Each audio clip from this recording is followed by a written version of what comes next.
Samajwadi party के अध्यक्ष अखिलेश यादव का एक वीडियो सोशल मीडिया पर खूब तैर रहा है। जयप्रकाश नारायण की जयंती पर माल्यार्पण के लिए अखिलेश ने गेट फांदा। इस दौरान हाई वोल्टेज ड्रामा भी देखने को मिला। अखिलेश जब यहां पहुंचे तो मेन गेट पर ताला लगा मिला, जिसके बाद सपा अध्यक्ष अपने समर्थकों के साथ गेट फांदा और जेपी की प्रतिमा पर माल्यार्पण किया। अब अखिलेश यादव ने जेपीएनआईसी के खस्ताहाल के लिए सीएम योगी को जिम्मेदार ठहराया।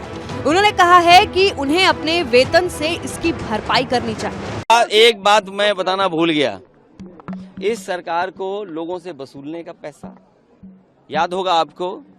एक समय सरकार कानून लाई थी कि जो पब्लिक प्रॉपर्टी का नुकसान होगा वो उस व्यक्ति से वसूला जाएगा। और अभी आपने अखबारों में पढ़ा होगा कि एक सड़क खराब बनी थी, जो दोषी थे उससे वसूलने के लिए सरकार ने निर्णय लिया है। आज जो जेपीएनआईसी बर्बाद हो रहा है, समाजवादियों का म्यूजियम बर्बाद हो रहा है, या आपका ये गोमती का रिवर फ्रंट बर्बाद हो रहा है, तो कहीं न कहीं सरकार को इसकी भी भरपाई करनी चाहिए। और जो बुलडोजर लेकर के घूमते हैं, कम से कम उन्हें अपने वेतन से भरपाई करनी चाहिए इसकी। कुछ पत्रकारों ने अखिलेश से कानून तोड़ने का सवाल पूछा तो अखिलेश ने कहा कि आपको भारी बजट मिलता होगा, इसलिए आप ये सवाल कर रहे हैं। पर आज का सवाल ये है कि हर साल यहाँ पर समाजवादी लोग आते हैं जेपी की प्रतिमा पर माल्यार्पण करने के लिए, तो फिर आज ये क्यों हुआ? उन्होंने कहा सरकार यहाँ क्या छुपाना चाहती है, ये सबसे बड़ा सवाल है। और ये कोई पहली बार नहीं है कि इस जेपी समाजवाद म्यूजियम में हम लोग माल्यार्पण करने पहली बार आ रहे हों, लेकिन पता नहीं सरकार टीन की शेड लगा करके, टीने लगा करके, दरवाजा बंद कर करके, ताला लगा करके पता नहीं क्या बताना चाहती थी। ये वही जेपी है जिन्होंने संपूर्ण क्रांति का नारा दिया था, और वो इसलिए दिया था कि उन परिस्थितियों में उस समय पर चरम सीमा पर महंगाई थी, चरम सीमा पर बेरोजगारी थी, चरम सीमा पर भ्रष्टाचार था, और न जाने कितना उनके साथ देश के समाजवादी नेताओं को जेल जाना पड़ा, इमरजेंसी लगी।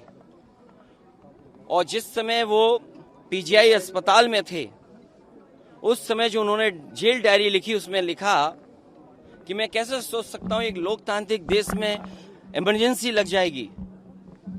उसमें न जाने कितने लोगों को जेल भेजा गया, कई लोग कई वर्षों रहे, और उस पीड़ा को, उस तकलीफ और परेशानी को वो जीवन भर नहीं भूल पाए। लेकिन जो नारा दिया था संपूर्ण क्रांति का, जो जगाने का काम किया था, उसने परिवर्तन लाने का काम हुआ, और किया जनता ने। जनता की शक्ति के सामने सरकार की शक्ति का कुछ असर नहीं है। मुझे दुख इस बात का है कि पुलिस लगा करके यहाँ रोक रहे हैं, अधिकारी इस बात के लिए तैयार नहीं है कि किससे पूछें। तो कम से कम ये देश की और प्रदेश की जनता जाने और लोग जाने आखिरकार कौन रोक रहा है, कौन रोक रहा था। इसलिए मजबूरी में जिस तरीके से हर बार माल्यार्पण करने हम समाजवादी लोग आते थे, मुझे याद है जब उद्घाटन हुआ था, नेताजी यहाँ आए थे, नेताजी से मैंने उद्घाटन करवाया था। एकमात्र देश में समाजवादी नेता के लिए एक ऐसा म्यूजियम बना जिसमें उसके जीवन के बारे में लोग प्रेरणा ले सकते हैं। जो आंदोलन उन्होंने चलाए थाली बजा करके, वो उससे प्रेरणा ले सकते हैं कि सरकार के खिलाफ और लोकतंत्र में कैसे आवाज उठाई जा सकती है। आप आवाज दबाने का काम कर रहे हैं उन समाजवादियों को, उन आने वाली पीढ़ी को जो देश के लिए कुछ करना चाहते हैं, सपना देखा है उन्होंने। ये वही म्यूजियम है जो पूरे उनके जीवन के बारे में बताता है, उसको बंद कर रहे हैं। अपनी कौन सी नाकामी छिपा रहे हैं, अपनी कौन सी ऐसी चीज छिपा रहे हैं जिससे जनता को नहीं आने देते।